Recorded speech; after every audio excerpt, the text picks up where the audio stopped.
maliliit din siya. Yan.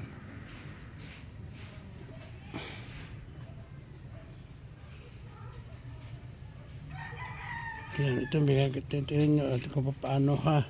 I'm going to remove this one. Yan, lagay ko kasi I place it there.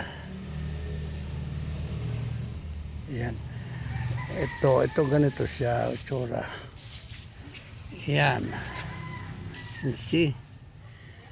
Tinaob, dinikitan, in-screw yung puno. So of course, pag in-screw yan, talagang may butas. So kapag nilagay ito,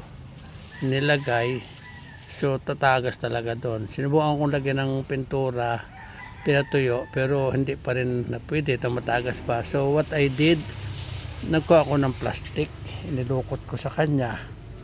So that's enough.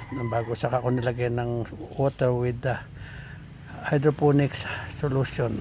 Then bago ko, the same bottle, kinat ko siya, yung kaput, ayan, same bottle. So ngayon natanaw ko, ganito siya.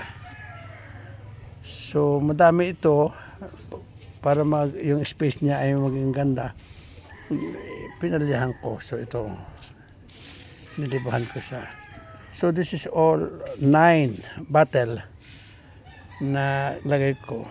Ayan, at nilagyan ko siya ng ibang variety ito ng litos. Malaman natin kung paano. So it's enough. Abot niya yung kanyang pan. Yan. Oh, madami yata.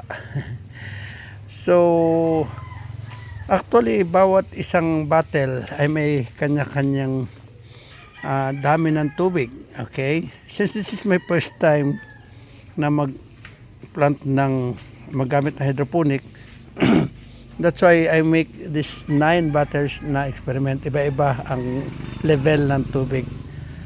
So makikita natin as of now, buhay naman lahat sila. Yun ang ganda ng hydroponic, ano?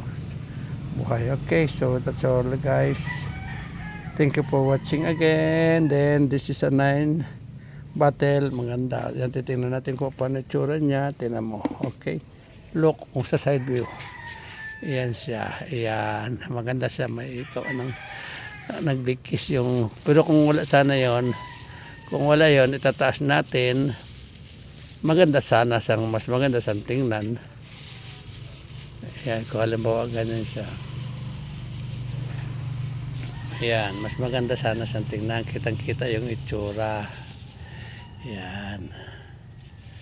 Pero yan. Ganyan na itsura niya. Ayan. Yan yung itsura niya. Dahil medyo malaki yung plastic, kaya binaba na lang natin siya. Nakubiran ngayon siya. Ayan. You can see. So, yan na. Yan na siya. Maganda sa tingnan. You can see. Ayan. Para siya may ulo. Yan. Yan siya. Okay guys. Salamat. Thank you for watching.